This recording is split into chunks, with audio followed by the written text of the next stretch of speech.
Il y a quelque temps, je vous aurais parlé en tant que responsable de la cellule mobilité à l'Union wallonne des entreprises. Maintenant, nous sommes chez Act for Wallonia et pas AKT for Wallonia.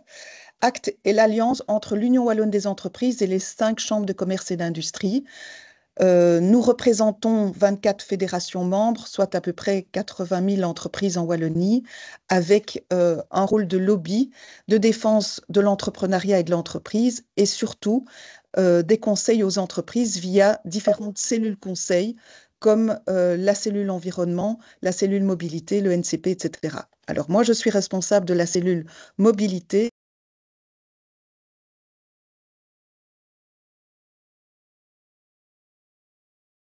Tu es de nouveau Le en micro est mute, coupé. Oui, Colette. oui, je vois. Alors, la cellule existe depuis 23 ans. C'est un partenariat entre le gouvernement wallon et Act for Wallonia. Et la mission de la cellule, c'est de promouvoir au sein des entreprises une gestion durable de la mobilité des personnes et des marchandises. Et c'est aussi de répondre à toutes les questions en matière de mobilité et relayer auprès des entreprises wallonnes les grands axes de la politique du gouvernement wallon en matière de mobilité. Nous informons, nous conseillons, nous facilitons et tous les services de la cellule sont gratuits puisque nous sommes financés par la région wallonne.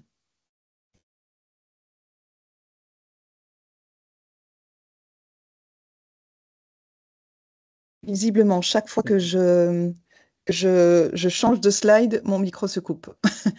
Alors, les actions de la cellule se présentent en 6 catégories. Je ne vais pas entrer dans le détail, mais en gros, nous faisons de la gestion de la mobilité. Nous avons des actions en termes de formation, les séances d'information comme celle d'aujourd'hui. Nous développons des outils pratiques. Nous avons aussi un rôle d'expert et nous communiquons. Alors aujourd'hui, l'activité de 60 minutes, c'est donc un webinaire en lien notamment avec l'opération Tous Vélo Actifs.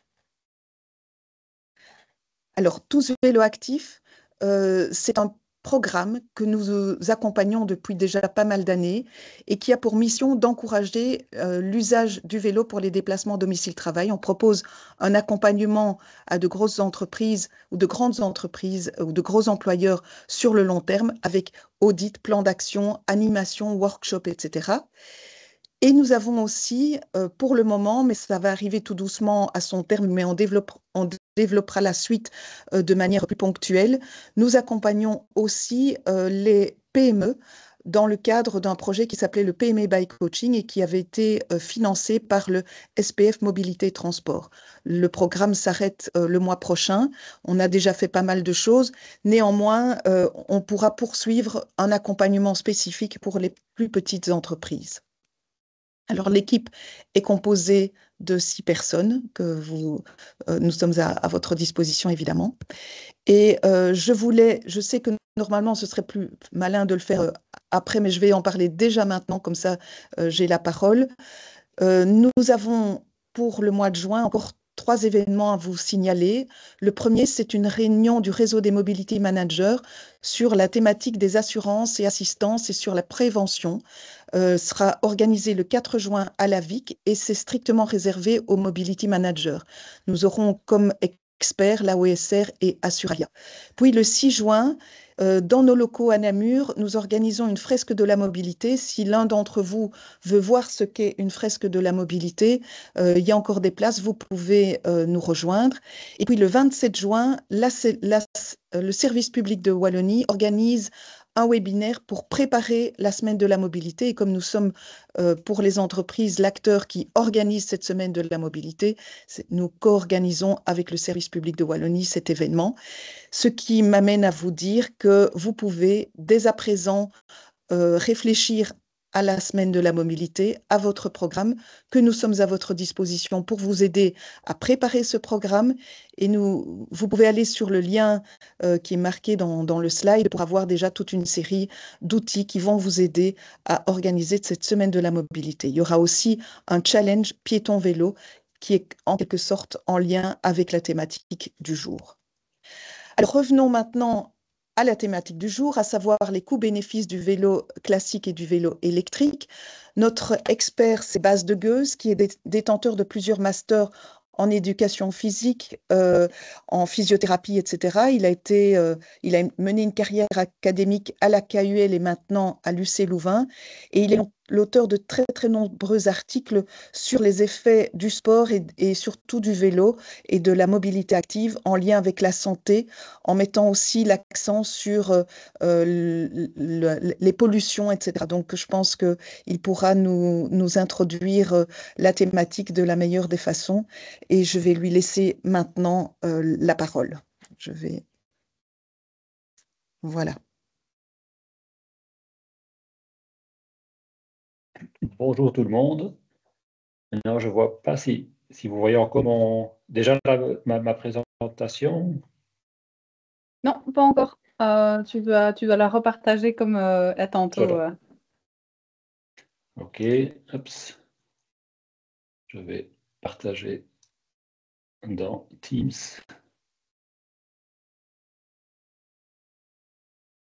Présenter. Oups. Voilà. Parfait. OK. Donc, merci pour l'introduction. Donc, effectivement, je m'appelle Bart Seveuse, je suis professeur à l'Université catholique de Louvain. Et en fait, avant d'arriver ici à Louvain-la-Neuve, il y a 4 ans, j'étais à la VUB, non pas à la KU Leuven. Et au fait, les études dont je vais vous parler aujourd'hui, c'est des études que j'ai pour la plupart menées quand j'étais encore à la VUB. Donc, qu'est-ce qu'on va faire aujourd'hui? On va d'abord introduire le sujet. Donc, je pars toujours d'un cadre relativement large en disant, bon voilà, quelqu'un dit dans le chat qu'on ne voit pas la présentation. Est-ce que c'est correct? Non, c'est bon maintenant. Moi, je vois bien. Pour moi, en tout cas. Oui. OK. Donc voilà. OK, super. Donc, en fait, je pars toujours de l'idée dans mes recherches qu'on a quand même dans notre société un problème au niveau de la santé. De plus en plus de gens ont des problèmes cardiovasculaires, diabète, obésité, sédentarité. D'un autre côté, il y a quand même un problème de mobilité. On allume la radio le matin et c'est embouteillage ici, embouteillage à droite. Beaucoup de mobilité, donc avec les voitures, bien sûr. On va aussi parler un peu de pollution. Pollution de l'air par les particules fines, mais aussi la pollution sonore qu'on oublie souvent, mais qui joue un impact énorme, surtout dans les villes, sur la santé des gens, parce que les gens dorment mal quand il y a du bruit. Et alors aussi, même si certains politiciens d'autre côté de l'océan prétendent qu'il n'y a pas de problème climatique, en fait, il y en a quand même un.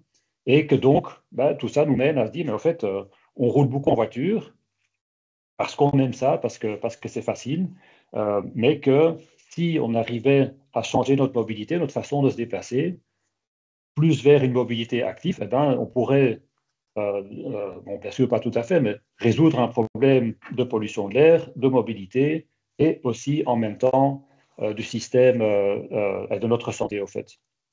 Et donc c'est un peu ça qu'on essaye de se dire, au lieu de construire plus de bancs de voitures, comme le veulent certains politiciens en Flandre autour du ring de Bruxelles, mais de dire, voilà, est-ce que si on change de mode de transport, est-ce qu'on pourrait avoir des lieux pour vivre qui sont plus agréables et donc, c'est ce qui nous intéresse aujourd'hui, meilleurs pour la santé. Et donc, vous avez, j'espère, déjà entendu parler du fait que chaque individu, qui soit enfant, adulte ou personne âgée, devrait être actif tous les jours. Donc, notre corps humain est fait pour bouger. On peut le choisir. On dit, je m'inscris dans un club de foot ou dans une salle de fitness où je me déplace de façon active. Bon, toutes ces façons de se mettre en activité sont bons pour la santé. Et nous, on s'est dit, voilà, mais au lieu d'aller s'enfermer dans un centre de fitness, qui va de nouveau, bien sûr, polluer, parce que ça demande beaucoup d'électricité, de chauffage, des choses comme ça, est-ce qu'on ne pourrait pas promouvoir plus le vélo? Et donc, c'est quoi le but de cette présentation? C'est de voir qu'est-ce que ça a un effet sur la santé, oui ou non. Quand on tape dans Google, est-ce que le vélo, c'est bon pour la santé? Google, et maintenant sûrement aussi ChatGPT, dit, oui, c'est génial, c'est bon pour la santé. C'est bon pour la santé. Et donc, bien sûr, là, on va réfléchir, mais c'est quoi la santé? C'est lié au stress, c'est lié aux problèmes cardiovasculaires, c'est le fait de se sentir bien dans sa peau, d'avoir moins de dépression, par exemple. Mais c'est d'ailleurs ce que je pensais aussi après mon doctorat. Mais en y réfléchissant un peu plus profondément, ce qui est quand même le but du métier de chercheur, c'est de se dire, mais en fait, il n'y a pas que du positif, hein, il y a aussi un risque d'accident, avec chaque mode de transport, bien sûr. Mais la question est, est-ce que c'est plus sûr ou est-ce qu'il y a moins de risques en fonction du type de mobilité qu'on utilise? Et puis, on entend quand même pas mal parler de la pollution de l'air. Et donc, qu'est-ce qu'on fait? Ben, on fait des différentes études. À un moment, on va mettre ensemble pour savoir, au final, quelque part, qu'est-ce que sera l'effet, et ça c'est très important, pour bien comprendre cette présentation, l'effet d'un changement de mobilité, une mobilité passive, par exemple les transports en commun ou bien sûr la voiture, vers une mobilité active. Et donc, il y a ces différents éléments. Donc, il y a l'élément que vous voyez ici, le numéro 1, qui sera lié à l'activité physique. Et puis, il y a la pollution de l'air et il y a les risques d'accident. Et donc, il y a des techniques statistiques qui vont donc combiner ces trois éléments pour avoir quelque part donner une indication si, oui ou non, c'est bon pour la santé de rouler à vélo. Bon, quand on parle de vélo, si j'allume la télé, je vois, c'est quoi maintenant, le Giro. Mais ici, on va uniquement parler du vélo comme moyen de transport. Donc, bien sûr, si le dimanche, je vais faire un tour à vélo dans la forêt, ça va aussi avoir un effet sur ma santé. Et ici, dans cette présentation, on va parler uniquement du vélo comme moyen de transport. Et alors, on va aussi, on ne va pas vraiment comparer, mais on va donner des modèles sur les deux, sur le vélo, ce que j'appelle conventionnel, ou le vélo musculaire, hein, c'est là où il n'y a pas d'assistance électrique, où c'est les muscles qui font tout le boulot. Et puis, on va parler aussi des vélos électriques, et je vais me limiter aux vélos électriques de 250 watts, donc des vélos électriques, on va dire, classiques. Donc, je ne parlerai pas ce qu'on appelle les speed pedelecs. Donc, comment est-ce que je vais construire ma présentation? Je vais d'abord donner quelques, on va dire, preuves scientifiques hein, sur cette première partie, c'est-à-dire l'effet du vélo et le vélo électrique sur la santé. Bon, comment est-ce qu'on peut mesurer la santé? Ben, on peut mesurer la santé par plein de façons différentes. Une de ces façons, c'est de voir dans la population qui décède à quel moment. C'est ce qu'on appelle la mortalité. Et donc, on va comparer une population qui fait du vélo avec une population qui ne fait pas de vélo. Et bien sûr, ces données sont corrigées pour d'autres types d'activités physiques. Ben, il y a des études qui se font depuis des années hein, dans différents pays, avec différentes populations, différentes techniques statistiques et tout ça. Et puis à un moment, on va rassembler toutes ces données pour en faire une revue de la littérature. Et donc, vous allez voir qu'ici, là, pas mal des études que je vais montrer sont des revues. Pourquoi? Parce que ben, une revue, comme elle rassemble beaucoup d'informations sur beaucoup d'études, ben, les preuves sont plus fortes quelque part que juste une étude séparée. Et donc, qu'est-ce qu'on voit ici? C'est l'effet de l'utilisation du vélo sur le risque de décès prématuré. Et comment est-ce que vous voyez ici donc, toutes les différentes études? Et en dessous, il y a marqué subtotal. Et là, le petit carré, le petit triangle se trouve à gauche. Donc, ça veut dire que les gens qui roulent à vélo de façon régulière vont vivre plus longtemps que les gens qui ne roulent jamais à vélo. Donc, c'est une preuve que le vélo, c'est bon pour la mortalité. Bon, ici, cette mortalité, elle est toujours liée à des problèmes cardiovasculaires, diabétiques, donc la santé physique. Il y a bien sûr la santé mentale qui joue un rôle de plus en plus grand dans notre société. Hein. Les prédictions disent que la dépression va devenir la maladie la plus importante dans le monde, en fait.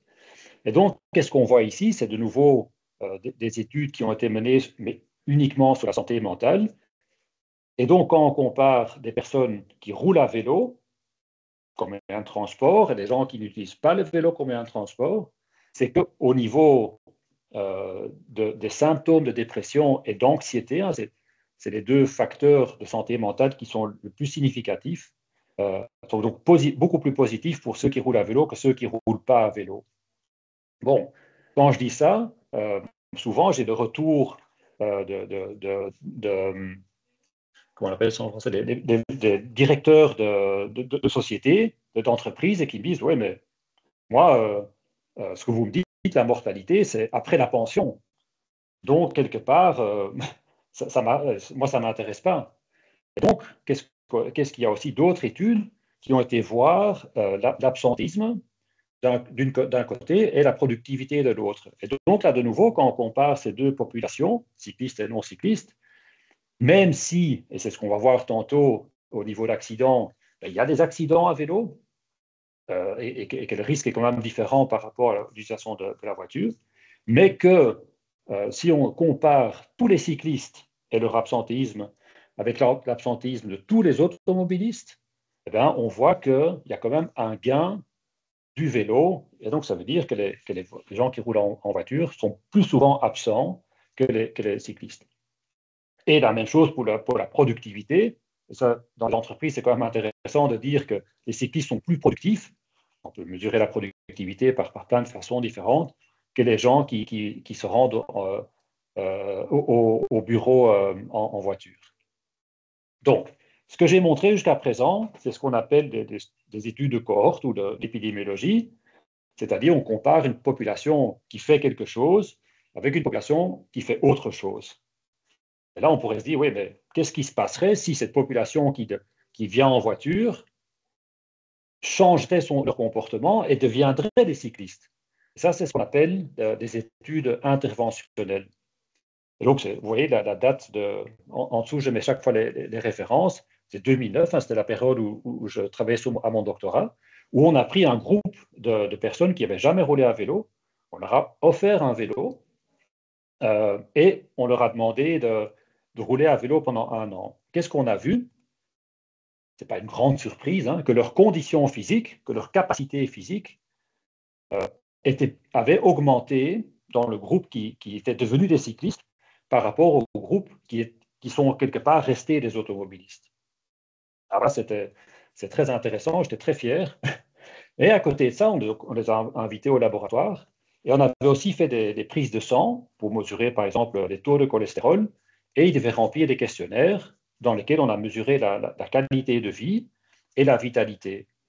Et on voyait que le groupe qui était devenu cycliste avait des meilleurs taux de cholestérol, donc moins de risque de problèmes cardiovasculaires, se sentaient mieux dans leur peau et donnaient aussi des indications que leur vitalité était augmentée. Donc, comment ça se traduirait? C'est-à-dire, OK, je me lève le matin, est-ce que j'ai envie d'aller au travail ou aller faire mes activités, ou est-ce que je suis plutôt là, ben non, en fait, aujourd'hui, je n'ai pas envie. Et donc, les gens qui sont devenus des cyclistes, après 6 mois, indiquaient déjà qu'ils avaient plus de vitalité. C'est un message quand même très fort. Tout ce que j'ai présenté jusqu'à présent parle ou inclut dans les études des vélos non électriques. Donc maintenant, on va faire le même raisonnement pour les vélos électriques.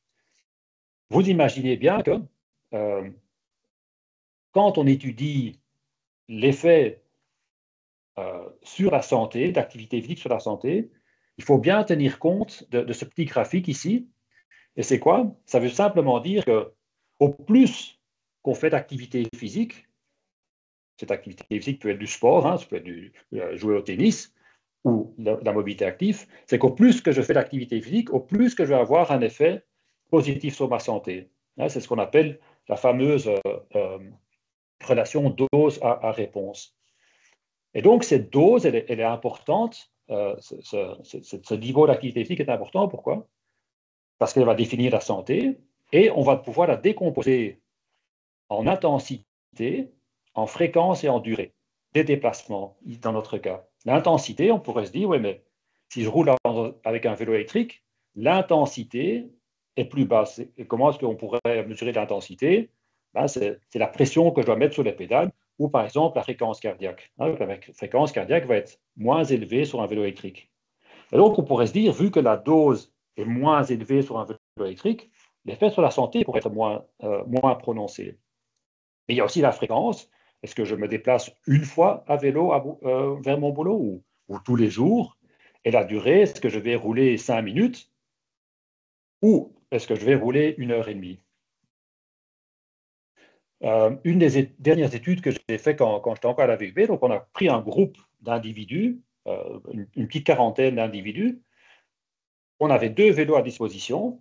On avait des masques pour mesurer la ventilation, donc la quantité d'air qu'ils inspiraient et qu'ils expiraient. Et on leur a fait faire des tours de plusieurs kilomètres sur un terrain plat, un terrain vallonné, puis avec le vélo électrique et puis avec le vélo conventionnel. Donc, chacun devait faire 4 trajets. On a mis toutes les données des vélos conventionnels ensemble et puis les données des vélos électriques. Et qu'est-ce qu'on voit? Je l'ai mis en rouge, la valeur MET. Et la valeur MET, c'est quoi? C'est une indication pour dire une indication de l'intensité. Donc, 0 mètre, on dort. 1 mètre, c'est ce qu'on est maintenant. Vous êtes assis, vous ne bougez pas. Et puis, au plus que je fais une activité d'intensité, au plus que mes valeurs mètres vont monter. Donc, à 18, par exemple, je suis en plein sprint du 100 mètres. Et donc, est-ce qu'on voit que la valeur mètre avec un vélo conventionnel est de 6,6 et la valeur mètre avec un vélo électrique, la colonne de droite, est juste en dessous de 5. Et en fait, là, on voit déjà que l'Association mondiale pour la santé dit que pour avoir un effet sur la santé, il faut une valeur de mètre entre 3 et 6. Et donc, on voit que même avec un vélo électrique, on arrive à avoir une intensité qui est suffisante pour avoir un effet sur la santé. Elle est bien sûr, c'est un peu logique, moins élevée qu'avec un vélo conventionnel.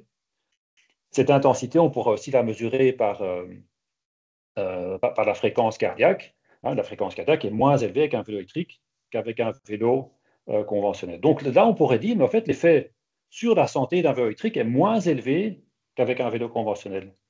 Mais comme je disais là tantôt, ici, l'intensité, ça on l'a défini, la fréquence et la durée sont aussi différents. Et là, on voit dans des études, la première étude, c'est une petite étude qui a été menée en Norvège. Par contre, l'étude de Castro, c'est une étude qui a été menée avec des dizaines de milliers de sujets partout en Europe, dans les grandes villes en Europe. Et qu'est-ce qu'on voit? Que des personnes qui utilisent des vélos électriques roulent de plus longues distances, et aussi de plus longue durée, que ceux qui roulent avec des vélos conventionnels. Donc, quelque part, on pourrait dire qu'on a une perte d'intensité, mais on a un gain de volume. On a un gain de fréquence et de distance. Donc, pour quelque part, on pourrait dire compenser l'intensité. Et donc, ici, on voit aussi, ce mètre minute par semaine, là, on voit que même si l'intensité est moins élevée, vu qu'ils le font plus souvent et de plus longue durée, la quantité d'énergie dépensée avec un vélo conventionnel par rapport à un vélo électrique est plus ou moins la même. Bon, bien sûr, il y a des calculs plus précis pour dire, oui, mais OK, qu'est-ce qui se passe si je passe d'un vélo conventionnel et tout à coup, je vais rouler sur un vélo électrique? Là, je vais bien sûr diminuer un peu cette dose totale, mais si je passe d'une voiture à un vélo électrique, là, bien sûr, je gagne énormément en dépenses énergétiques et donc en effet sur la santé. Donc, qu'est-ce qu'on voit dans les études? Que l'effet du vélo électrique est plus ou moins comparable sur plein de facteurs de la santé que le vélo conventionnel. Donc, si on résume tout ça, c'est de nouveau des revues, on voit que les gens qui roulent à vélo sont en meilleure santé que les gens qui ne roulent pas à vélo, et que ceux qui n'ont pas roulé à vélo, qui deviennent des cyclistes, que ce soit vélo normal ou vélo conventionnel, ils vont pouvoir améliorer leur santé. OK, donc la première case, on va dire, de notre analyse a été répondue. Maintenant, on va parler de la partie des accidents de vélo. Vélo conventionnel et bien sûr vélo électrique. Qu'est-ce qu'on voit? C'est des chiffres officiels des accidents à vélo dans la région de Bruxelles-Capitale. Eh bien, on voit que le nombre d'accidents monte chaque année. Bon, là, je me suis arrêté à 2018. Et maintenant, toujours, ça continue à augmenter. J'ai une autre graphique pour le montrer après. Bon, bien sûr, on pourrait se dire, ah, ça, c'est pas une bonne chose, parce qu'il y a plus d'accidents, et bien sûr, on ne veut pas d'accidents. Mais ceci est lié au fait qu'il y a plus de cyclistes à Bruxelles. On n'est pas passé en 20 ans de 1,2% de part modale à 8,6 dans les dernières statistiques. Et donc, on prend toujours dans nos études en compte la quantité, de nouveau cette dose, de cyclistes pour avoir une meilleure idée de ce qu'on appelle le risque. Et le risque est défini comme le nombre d'accidents par une mesure d'exposition, que ce soit le nombre de cyclistes, le temps qui roule ou la durée qui roule. Et donc, on va pouvoir comparer différents modes de transport en fonction de la dose. Donc, ça, c'est quand même très important. Et donc, quand on voit ici vélo par kilomètre, et ça, c'est en comparaison avec l'automobile, eh bien, on voit que, et bien sûr, on compare des trajets qui sont comparables. Donc, dans ce type d'analyse, on enlève tous les trajets qui ont été faits sur les autoroutes ou sur les routes nationales, où, bien sûr, il n'y a pas de vélo. Et donc, on voit que par kilomètre parcouru, le risque d'accident est plus élevé sur un vélo que par rapport à une voiture. Mais que si on fait ces mêmes calculs par rapport au temps de trajet à vélo ou de temps en voiture, c'est que là, c'est déjà plus ou moins égal. Et par trajet, c'est plus ou moins égal aussi. Je vois ici, j'ai vu VIAS apparaître. Ben voilà, ici, ça, c'est des données qui viennent de VIAS. Et ici, donc ici, ça, c'est des données pour, si on part de l'idée que tout le monde a le même âge, mais pas tout le monde a le même âge. Et ici, on a fait les mêmes types d'analyse par kilomètre parcouru. Donc, bien garder ceci en tête, que c'est toujours un peu plus élevé par kilomètre parcouru. Et ici, on a fait une répartition par âge. Et donc, on voit que le vélo, par exemple, de 18 à 24 ans, c'est plus ou moins pareil, mais qu'au plus qu'on prend de l'âge, eh bien, que le risque d'accident, le risque d'être blessé par kilomètre parcouru, on va avoir un risque qui va augmenter, qui est quelque part qu'on pourrait expliquer par le fait que au plus qu'on prend de l'âge, au plus qu'on devient fragile, et que pour un même accident, le risque est plus élevé de, par exemple, se casser la hanche ou se casser le bras, et que donc devoir aller à l'hôpital, qui est bien sûr à un âge de plus de 75 ans, toujours un risque de problème par la suite. On a fait, donc ces données ici de l'Institut VIAS, c'est des données sur des accidents, ce qu'on appelle des accidents graves. Donc c'est des décès ou des gens qui sont admis à l'hôpital durant une période de plus de 24 heures.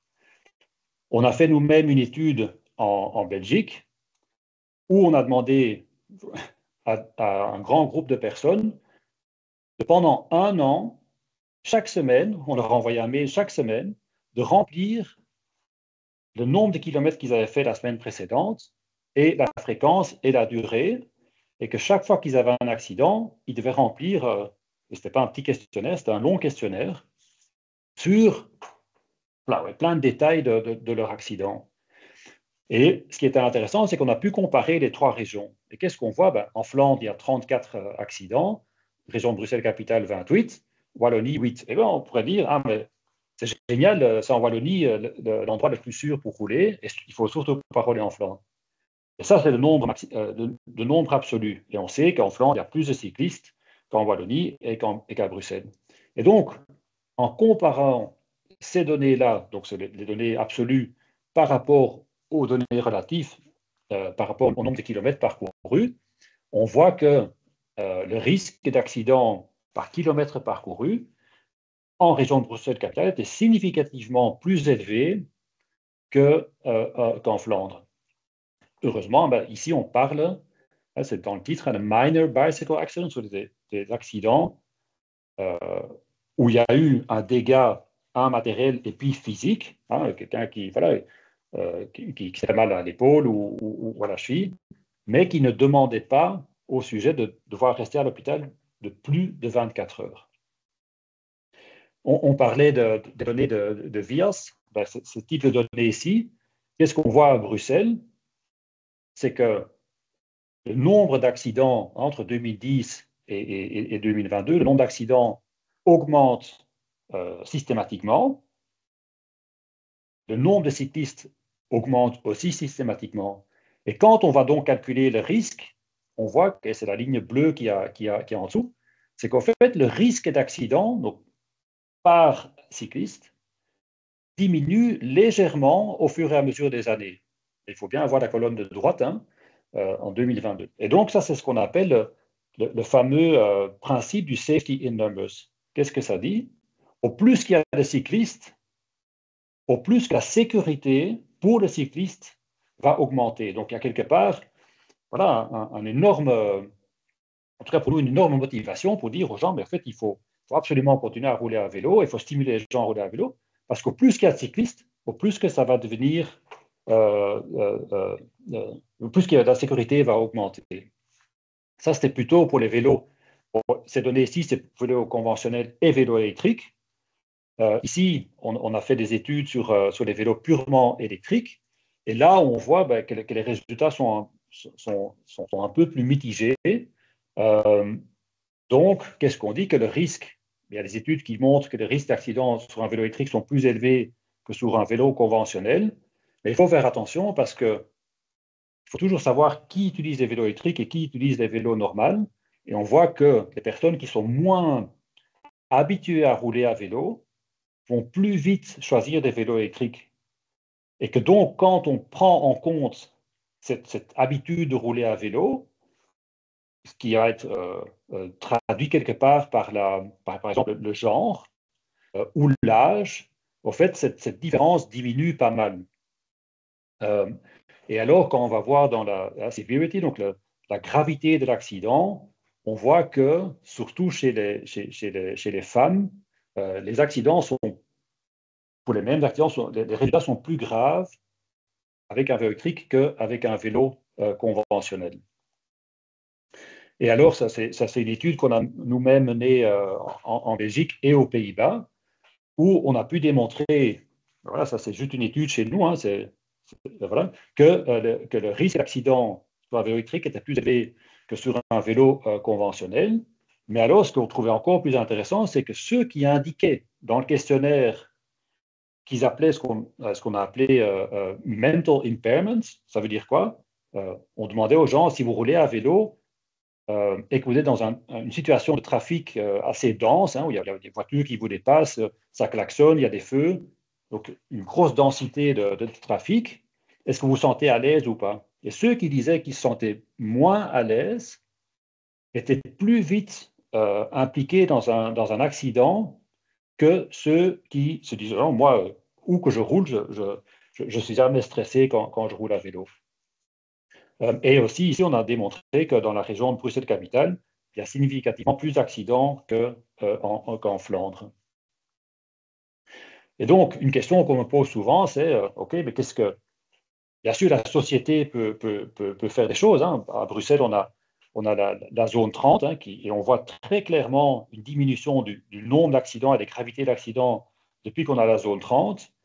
Mais donc, voilà, ça c'est une question sociétale que nos ministres doivent nous aider à résoudre. Mais il y a aussi l'individu qui peut faire des choses. Il y a deux choses en gros à faire en tant que cycliste. C'est bien sûr être toujours attentif quand on roule, pas rouler quand on a bu et des choses comme ça. Mais je crois que les gens ne boivent pas trop quand ils vont au boulot. Mais donc, on peut se protéger. On peut se protéger en mettant un casque. Bon, je vais vous limiter... vous éviter tous les études, il n'y en a pas 10, il y en a 10 000 qui démontrent que vous êtes mieux de porter un casque au moment d'un choc sur la tête. Et on voit que, par exemple, à Bruxelles, le nombre de personnes qui roulent avec un casque augmente d'année en année. Donc, je vous invite très clairement à porter un casque quand vous roulez à vélo. Et je suis sûr qu'il y aura des questions par rapport à ça à la fin de ma présentation. Et alors, on pourrait aussi se dire, voilà, on peut se rendre visible par un chasuble. Et juste pour vous démontrer à quel point ça peut avoir un effet sur le nombre d'accidents, c'est une étude qui a été menée au Danemark avec presque 7000 sujets. C'est une étude randomisée à la moitié des personnes a donné le gilet que vous voyez sur la petite photo et l'autre moitié de l'étude, des sujets n'a pas reçu de chasuble. Et on voyait, et donc les gens devaient enregistrer chaque fois qu'ils avaient un accident pendant 1 an, des périodes où il faisait noir le matin et le soir, des périodes où il faisait clair en été. Et bon, il y a eu plein de résultats dans cette étude, mais entre autres que les gens qui étaient plus visibles donc avec ce chasuble avaient jusqu'à 47 jusqu'à 38, il y a toujours une petite marge, moins d'accidents que les personnes qui n'avaient pas ce chasuble fluorescent et phosphorescent. Donc, voilà, il y a toujours énormément de travail à faire au niveau des accidents à vélo. Pourquoi? Parce que ça reste un problème, surtout si on compare avec la voiture pour des trajets qui sont comparables. Et alors, la dernière partie de notre analyse, c'est la pollution de l'air.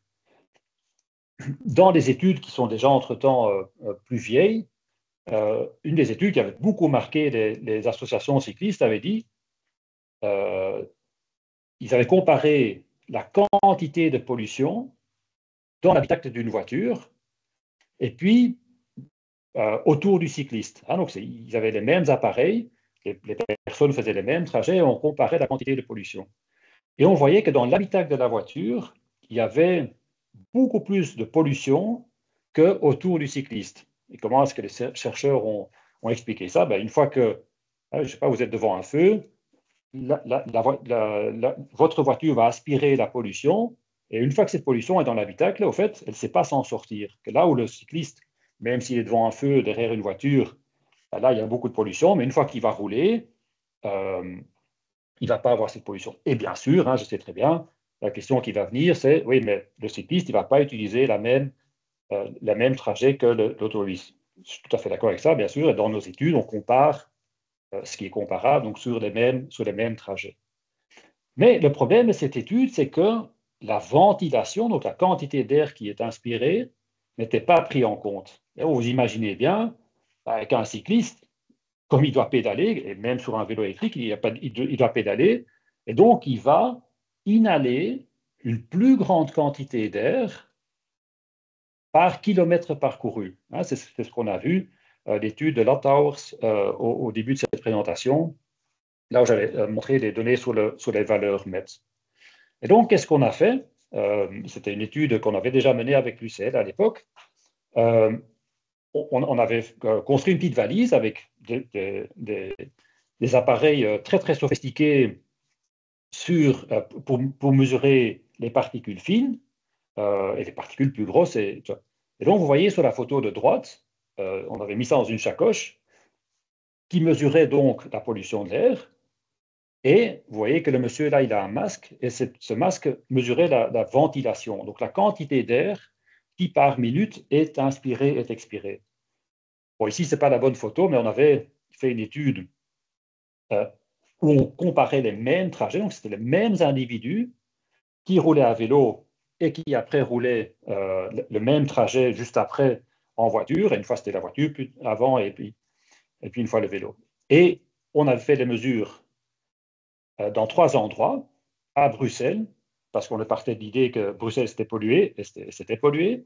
C'était vallonné, donc on avait pris Place Schumann, Petit Ring, par la rue Béliard, et puis le Joseph II, donc c'était plein pollution, montée et descente.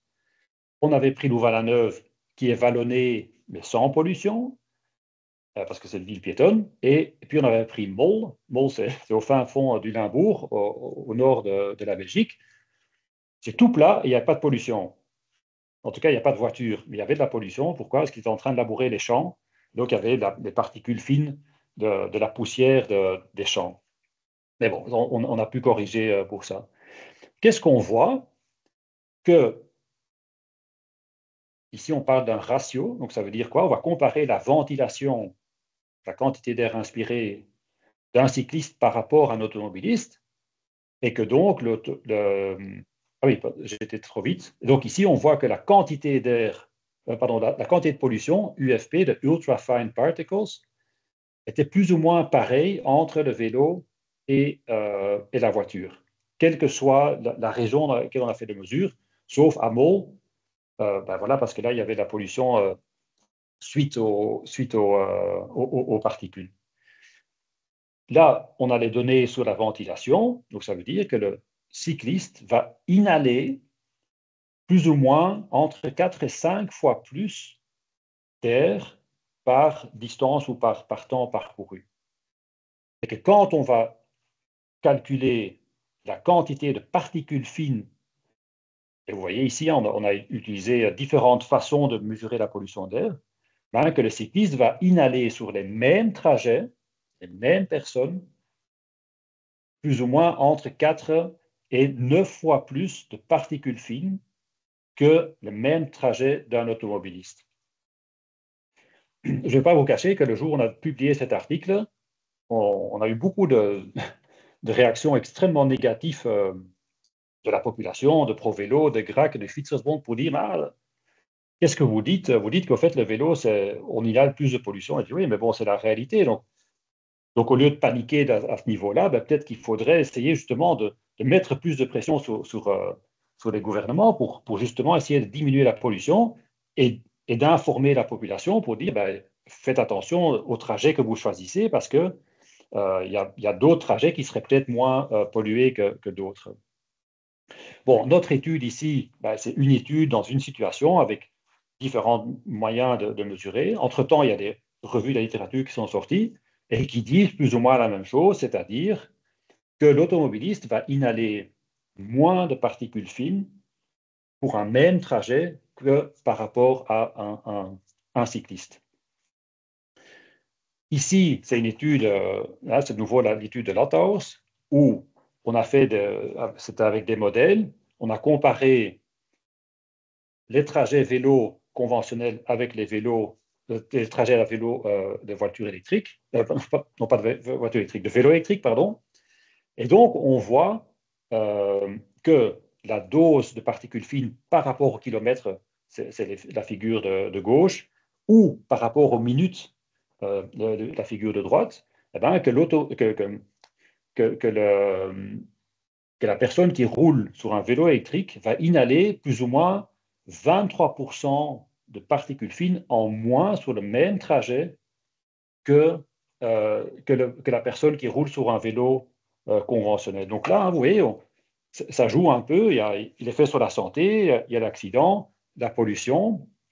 Et là, on serait sur le penchant de promouvoir le vélo électrique. Mais bien sûr, la pollution reste un problème à résoudre, mais pas au niveau du cyclisme, mais au niveau des transports automobiles. Et donc, comme promis, qu'est-ce qu'on va faire maintenant? On va mettre ces trois éléments ensemble. C'est des modèles mathématiques où on dit, voilà, on part de l'idée qu'on prend X automobilistes qui roulent dans une certaine situation, et puis on va en faire des vélos, on va en faire des cyclistes conventionnels, et dans nos modèles, on va inclure les données d'accidents, de pollution de l'air et le fait qu'ils deviennent plus actifs en roulant à vélo.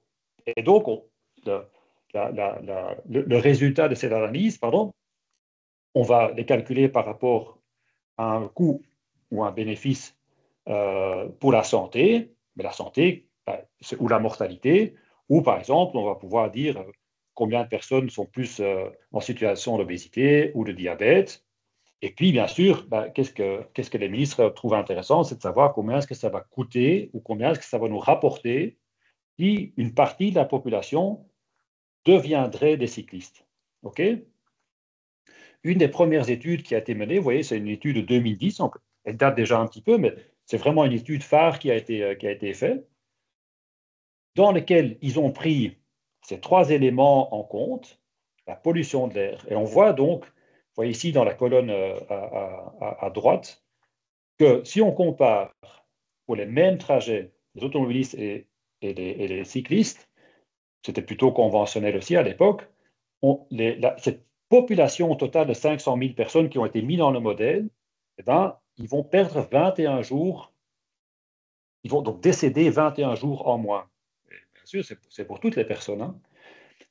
Par rapport aux accidents du trafic, on va perdre 7 jours en moyenne. Hein, donc ça veut dire qu'il y en a qui vont décéder, il y en a qui vont terminer à l'hôpital, et des handicaps à vie.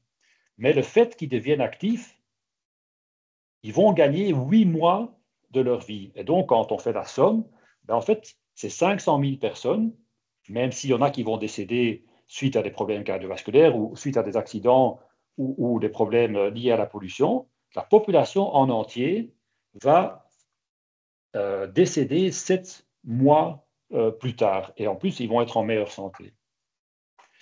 En Flandre, ils ont fait une étude où ils ont été mesurés sur ce qu'on appelle un fietssnelweg, hein, donc une autoroute cyclable, comme ils sont en train de construire une magnifique entre Louvain-la-Neuve et Bruxelles. Et ils ont arrêté les gens, ils leur ont demandé, mais en fait, comment est-ce que vous roulez avant? Et la plupart des gens disaient, avant je roulais en voiture, mais grâce à cette piste cyclable, je roule maintenant à vélo. Et donc, ils ont fait les mêmes types de calculs que l'étude que j'ai montrée précédemment, mais ils ont inclus le coût pour construire cette piste cyclable. Bien sûr, ce n'est pas gratuit, hein, la société doit payer ça. Et ils ont calculé que pour chaque euro investi dans la piste cyclable, la société, qui est toujours un peu vague, mais la société en retire le double, donc 2 euros, parce que ces gens étaient en meilleure santé, parce qu'ils roulaient en voiture. Et donc, encore une fois, là, je montre des études un peu individuelles, mais il y a des revues une revue qui est sortie en 2015, qui a rassemblé toutes ces études de coûts-bénéfices. Et donc, vous voyez, il y a le zéro au milieu, et tout ce qui est au-dessus du zéro, ça c'est positif, et tout ce qui est en dessous, c'est négatif. Et donc, on voit que, indépendamment du modèle qu'on utilise, le pays où on a fait les mesures, le type de pollution qui ont été mesurées, le type d'activité physique, liée au vélo bien sûr, eh ben, on voit que c'est plus bénéfique pour la société de rouler à vélo que de rester dans la voiture. OK? Ici, bon, ces données ici partent de l'idée que tout le monde a le même âge et le même genre. Bon, bien sûr, ça, c'est pas vraiment le cas. Hein.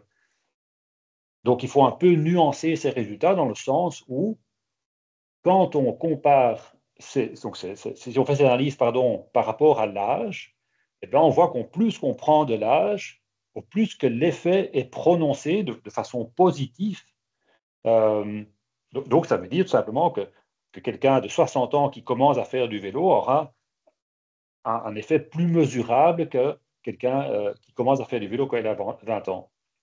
Maintenant, la question qu'on me pose souvent, c'est donc, en fait, on pourrait même dire, hein, quand on regarde la colonne tout à fait à gauche, du plus jeune âge qui a été inclus dans cette étude, les 15 ans, en fait, on voit que c'est moins positif de rouler à vélo à 15 ans. Pourquoi? Parce que le risque de décès, il vient que dans 50 ans. Et en plus, au plus qu'on est jeune, au plus qu'on fait les fous, on fait moins attention, et donc il y a un risque d'accident qui est très élevé.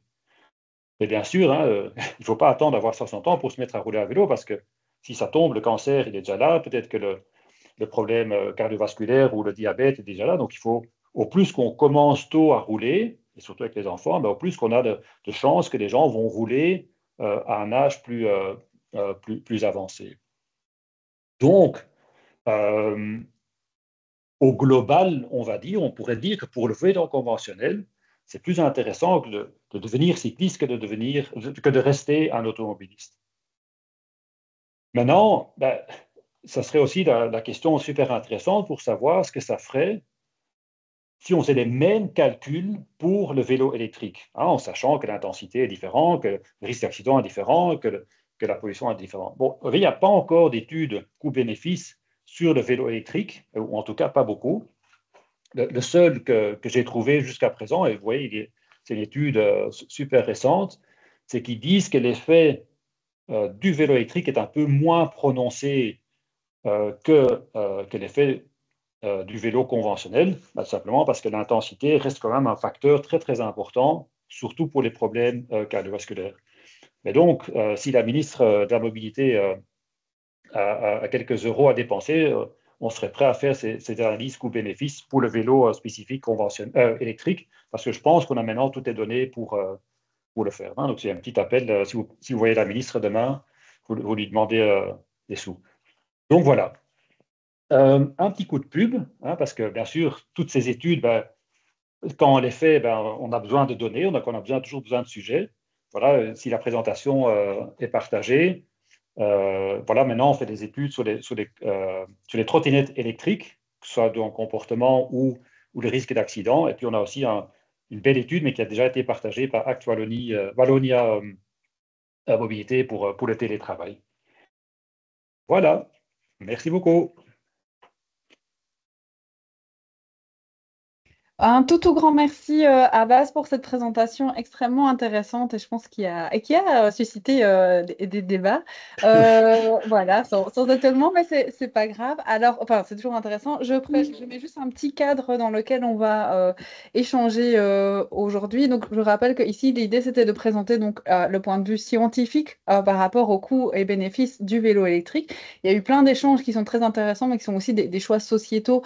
Il y a des associations, je pense, voilà, qui ont plein d'opinions différentes et c'est intéressant. Mais donc ici, on va concentrer aussi les questions-réponses plus sur la présentation de base et sur le contenu. Donc, si vous avez encore des questions, vous pouvez les mettre dans le chat. Je vais résumer les questions qu'on a déjà actuellement. Et on a en fait là déjà. Il y en a plusieurs qui en ont partagé, mais tu en as parlé. Le sentiment de sécurité peut donc être amélioré, est important via différentes formations. Et donc, on rappelle, ça a été dans le chat, mais je rappelle qu'il y a des formations vélo trafic proposées par ProVélo, le GRAC et Tous Vélo Actifs pour les organisations suivies. Donc, voilà, je pense que là, en plus, on a les résultats comme quoi c'est vraiment important d'apprendre à rouler correctement et se sentir en sécurité. Merci à Luc Dugrac pour avoir partagé les derniers chiffres de VIA sur la sécurité routière. Et on avait une question sur les différences en termes d'intensité. C'était au début entre vélo classique et vélo assistance électrique. Est-ce qu'on a des chiffres sur vraiment la différence d'intensité? Je ne sais plus si tu l'avais présenté ou si finalement c'est vraiment ce côté moins d'intensité pour le vélo électrique, mais distance plus longue et donc on revient à quelque chose de plus ou moins équivalent. Oui, donc c'est ce que j'ai présenté donc, avec ce fameux tableau. Je ne sais pas si je peux. Ah oui, je peux retourner facilement dans ma présentation. Hop, hop, hop. Pam, pam, pam. Donc, ici, on voit très clairement que l'intensité, donc ça veut dire la fréquence cardiaque, la quantité d'air inspiré, est plus élevée avec un vélo conventionnel que par rapport à un vélo électrique. Mais on voit ça ici au niveau de la fréquence cardiaque, donc la petite barre en rouge tout à fait en dessous, mais que finalement, quand on prend en compte le fait qu'avec des vélos électriques, les gens roulent plus souvent et sont prêts à faire des plus longues distances, et voilà, ça reste quelque chose de comportemental. Hein. On n'a pas spécialement, par exemple, envie de... C'est ce que les gens me disent aussi souvent. Je dis oui, mais ils aiment bien utiliser le vélo électrique parce qu'au moins, ils n'arrivent pas trempés de transpiration au bureau. Et voilà, donc on pourrait dire, on prend en compte la pollution, les accidents, tout ça, mais rien que le fait de ne pas arriver en transpiration, il y a déjà un élément qui va être quelque part dominant et qui va faire que les gens vont choisir un vélo électrique. Donc moi, je dis toujours mieux d'utiliser un vélo électrique qu'en comparaison qu'avec une voiture.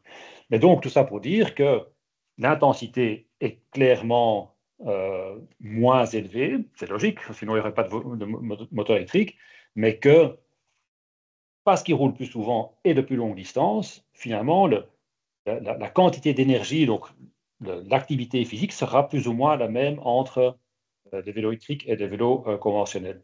Maintenant, bien sûr, si on va voir vraiment dans le détail des détails, on voit quand même que le vélo conventionnel a, par exemple, pour les problèmes cardiovasculaires et le diabète, un effet plus important, donc a une plus grande protection contre les problèmes cardiovasculaires ou diabète, ou ce qu'on appelle les maladies non transmissibles pour le vélo conventionnel, parce que finalement, cette intensité est quand même très importante pour avoir un effet sur la santé. Mais comme je dis, dans la société, on voit très bien que les gens vont plutôt choisir le vélo conventionnel ou électrique pour des raisons pratiques. Hein. Le vélo électrique aussi, c'est facile, on peut prendre plus de sacoches, on peut transporter plus d'affaires. Donc, par exemple, pour aller faire tes courses, pour aller récupérer ses enfants à l'école et des choses comme ça. Ok, merci beaucoup. On a pas mal de questions aussi liées à la pollution. Parce que donc, tu as présenté une étude sur la pollution et les trajets à vélo ou en voiture. L'ICEP avait fait une étude équivalente. Est-ce que tu sais si les résultats sont équivalents aux vôtres ou si c'était des résultats tout à fait différents? C'était une question, si tu les connais. Je ne connais pas cette étude-là spécifiquement. Je pense que je préfère me référer à ce genre d'études dont je vous montre maintenant la présentation. Pourquoi? Parce que c'est une revue. Et donc, chaque étude, voilà, on essaye d'être le plus précis possible. Hein. Mais bien sûr, et ça, c'est Je vais expliquer pour essayer. on va dire un peu le défaut de la recherche scientifique. Au plus qu'on est précis dans une direction, au moins qu'on est précis dans d'autres caractères. Donc, ça veut dire que voilà, je choisis un appareil pour mesurer ma pollution. Donc, par exemple, ici, on avait des appareils très sophistiqués pour mesurer certains types de pollution, mais ça veut dire que je n'utilise pas d'autres types de pollution. Si je choisis un certain trajet, ben, je ne choisis pas un autre trajet. Et donc, je préfère en revenir euh, aux revues qui ont dit, voilà, indépendamment du type de matériel qui a été utilisé, le modèle qui a été choisi, le type de personnes qui ont roulé, ben, on met tout ça ensemble et on voit quel est le résultat final sur toutes les études. Et là, on voit ici, donc c'est aussi pour les A, B, C, D, c'est chaque fois d'autres types de polluants que l'automobiliste va inhaler moins de particules, quel que soit le type de particules que c'est, que sur un même trajet qu'à vélo. Et donc, bon, voilà, allez, ça fait quand même 25 ans que je fais des études, donc je pourrais en parler pendant 3 jours. Ce qui est intéressant aussi à savoir, c'est que la pollution, en fait, elle a comment dire, une temporalité qui est relativement basse. Qu'est-ce que ça veut dire? Imaginons que j'ai une voiture, comme on doit être une voiture, et que je roule juste derrière la voiture. Ben là, je vais bien sûr, si ce n'est pas une voiture électrique, mais une voiture combustion, ben là, je vais me prendre un maximum de pollution. Si je roule à 1 mètre de cette voiture, je serai toujours exposé à beaucoup de pollution, mais si je roule déjà à 2 mètres, cette quantité de pollution va diminuer de façon drastique. Si je compare, bien sûr, hein, si je me rends au travail, j'habite à Bruxelles, aujourd'hui je suis venu à vélo jusqu'à Louvain-la-Neuve, ça met 1 heure et demie. Si je roule le long de la N4, ce qui est le chemin le plus court, je vais prendre un maximum de pollution parce qu'il y a plein de voitures. Donc, qu'est-ce que je fais? Je vais à Tervuren, puis je vais à Ossegem, donc je fais un grand détour, ce qui met presque 10 km en plus. Je trouve ça chouette, et en plus, je suis dans les champs. Et donc, c'est pour ça que je choisis ce mode de transport, cette route-là, parce que je suis moins exposé à la pollution. Et donc, c'est un message que je partage, que je trouve super important, c'est de dire, OK, ben, la pollution, c'est le gouvernement qui doit mettre des mesures pour éviter les voitures. Et on ne va pas avoir le débat voiture électrique ou pas, hein, ça, c'est encore une toute autre histoire, mais au moins de choisir des itinéraires où il y a moins de voitures et donc où il y a moins de pollution. Et par rapport à ça, on avait deux questions par rapport au masque anti-pollution pour les cyclistes et au sas vélo devant les feux. Est-ce que Ouais. ça a vraiment alors un impact bénéfique pour les cyclistes, ces deux, un équipement pour le cycliste et puis une infrastructure plutôt routière qu'on Ouais. retrouve? Ouais, ça, c'est des questions super intéressantes. Et encore, en fait, il y a plein d'études qui ont été faites. Donc, d'abord, il y a les masques. En fait, c'est marrant parce que il y a comme ça des phénomènes de mode aussi, hein. Il y a un moment où, euh, avant les élections, donc pas ceux qu'on a eu maintenant, mais ceux d'avant, la pollution était, était quelque chose une inquiétude qui vivait dans la société, hein. Euh, et on voyait beaucoup de masques qui, en tout cas, prétendaient stopper les particules. En fait, euh, il y a bien sûr des études scientifiques qui ont été faites là-dessus, mais si on résume ces études, en fait, euh, il y a des masques qui filtrent tout, donc, mais le problème de ces masques qui filtrent tout, c'est qu'ils empêchent quelque part de respirer. Pourquoi? Parce que il y a une grosse quantité d'air qui, donc avant que toute cette air que vous essayez d'inspirer euh, Mhm. et filtrer, en fait, et donc, il y a bien sûr des masques qui arrêtent tout. Si vous voyez sur la télé ou pendant le Covid, pour éviter les virus ou des pompiers qui vont dans des situations très polluées parce qu'il y a un incendie dans une usine, voilà. Eux, bien sûr, ces masques-là vont tout filtrer.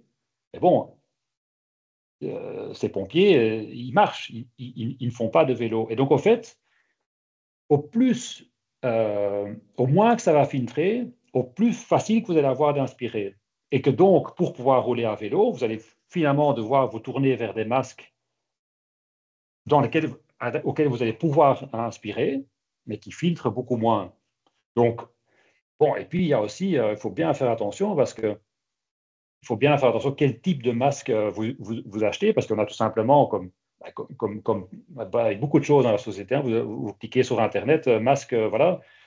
Ah, et je vais en prendre un pas cher, mais en fait, les pas chers, ils ne filtrent pas.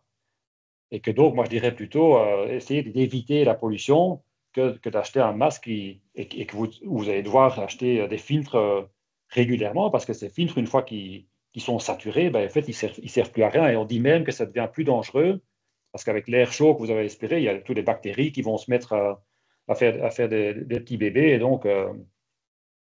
Et puis, par rapport au SAS, ça aussi, c'est une j'oserais dire, une invention, ou je ne sais pas très bien comment je vais dire, c'est quelque chose de très intéressant. Pourquoi? Parce que quand est-ce qu'une voiture pollue? C'est quand elle passe de l'arrêt à l'accélération, hein, parce que là, le moteur doit mettre en route, j'allais dire, les 800 kilos de voiture, mais entre-temps, c'est plutôt avec les SUV 1,5 tonnes. Euh, et que donc, voilà, il y a quand même, je ne l'ai pas mis dans la présentation, mais c'est quand même toujours marrant de voir une même voiture, à quel point ça a augmenté, mais la masse va définir quand même dans une grosse partie aussi la pollution. Et donc, le fait d'être dans un sas devant la voiture au moment où vous démarrez, et que c'est au démarrage qu'il y a le plus de pollution, c'est que vous pouvez quelque part être avant la pollution. Il faut savoir que vous-même, vous mettez en route aussi, et que donc au début, ça va toujours demander plus d'efforts de passer de 0 km par heure à, on va dire, 15 km par heure, qui est une vitesse moyenne pour les trajets à vélo.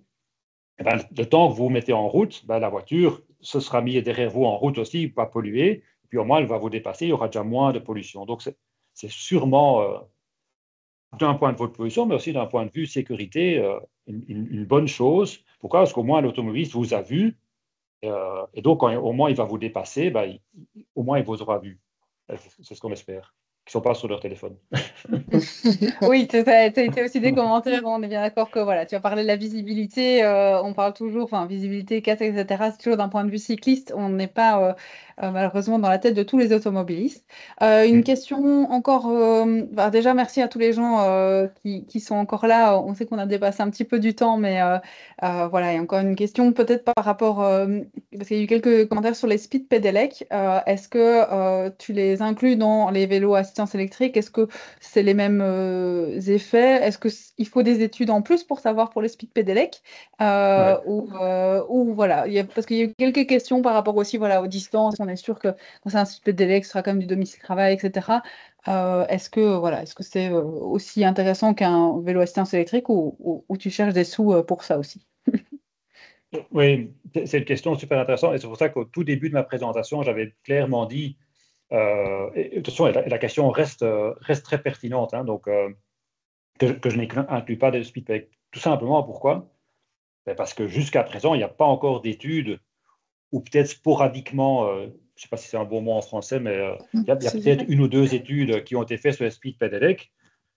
Et donc, il faut dire, l'histoire que j'ai racontée ici, donc par rapport à la pollution, l'effet sur la santé, les accidents, tout ça, il n'y a pas encore assez d'études, donc je ne l'inclus pas dans ma présentation. Maintenant, ce que je vois, et là je sors un peu de mon cadre académique basé sur des études scientifiques, mais plutôt sur mon vécu, ce que j'entends autour de moi, c'est que, oui, bon, il y a déjà heureusement une réglementation très très stricte sur les vélos électriques, vélos speed pedelec, hein, donc les limités à 45 km par heure. C'est que voilà, dans l'agglomération, ils ne peuvent pas rouler sur des pistes cyclables, ce que je crois que c'est une bonne idée. Ils doivent aussi se tenir aux 30 km par heure dans les zones où c'est 30 km par heure, et ils ont une plaque d'immatriculation, puis ils se font flasher, hein, ils ont des amendes s'ils roulent trop vite.